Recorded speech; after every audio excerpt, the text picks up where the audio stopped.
पूछना भी एक कौशल और स्टूडेंट से रिस्पॉन्सेज लेना। कुछ टीचर्स आपने देखे होंगे जो आगे बैठे रहते हैं, उन्हीं से क्वेश्चन पूछ लेते हैं, उनसे पीछे वाले से मतलब ही नहीं होता।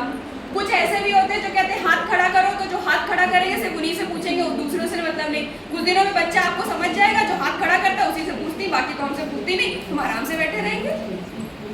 नहीं, तो यहाँ ये कहता है कि जो नॉन वॉलंटियर्स है उनको भी खड़ा करो, उनसे भी पूछो, उठाओ उनको कि आप, ताकि आप स्टूडेंट को अलर्ट रख सके। ये तरीका जो होता है, ये जो चीजें होती है स्टूडेंट को अलर्ट रखने के लिए होती है कि अलर्ट रखेंगे तभी बच्चा आपकी क्लास में अटेंटिव अगर रहेगा, तभी जब कंसंट्रेशन होगा तभी लर्निंग होगी। तो ये तरीके होते हैं कि क्लास में क्वेश्चंस को डिस्ट्रीब्यूट कैसे किया जाए। क्लास में कुछ जब हम क्वेश्चंस फ्रेम करते हैं तो कुछ क्वेश्चंस बहुत इजी होते हैं, तो हमें क्या करना चाहिए एज अ टीचर कि क्लास का जो हम जानते हैं कि ये बिलो एवरेज बच्चा है और वो आंसर दे सकता है इसका, उससे आंसर लेना चाहिए ताकि उसके अंदर हम लर्निंग की तरफ मोटिवेशन डाल सकें। अगर कोई क्वेश्चन टफ है, जो हमारी क्लास का कुछ ब्राइट भी स्टूडेंट होगा ना, जो हर उस पर आंसर ऐसे दौड़ता होगा, उसको ऐसे छोटे आंसर्स ना लिए जाए, ऐसे क्वेश्चंस लिए जहाँ पर उसकी कुछ क्रिएटिविटी या उसके आइडियाज को हम इनहांस कर सकें, वो वहाँ पर उसके लिए देने चाहिए। तो क्वेश्चन को डिलीवर करना, क्लास में देना, लेना, आंसर लेना भी अपने आप में एक कौशल है। इसके अलावा है रिस्पॉन्स मैनेजमेंट।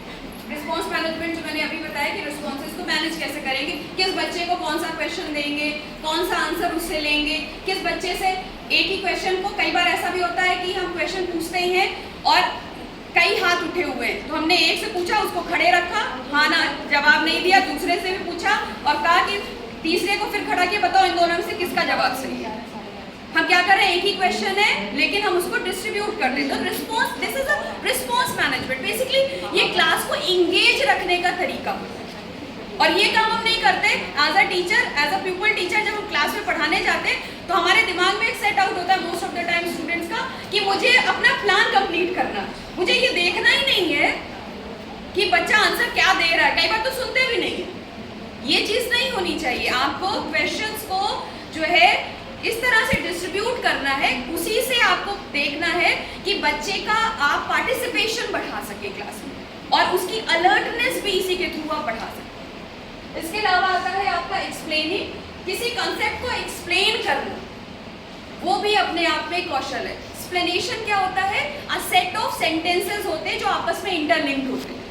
कुछ लोग एक्सप्लेनेशन देते हैं, एक सेंटेंस बोला फिर दूसरा कहीं और का हो गया, that is not an explanation. Explanation का मतलब है कि कुछ सेंटेंसेस होने चाहिए जो आपस में इंटरलिंक्ड होते हैं ताकि उससे एक फ्लो आना चाहिए। तो एक्सप्लेनेशन स्किल आती है आपकी।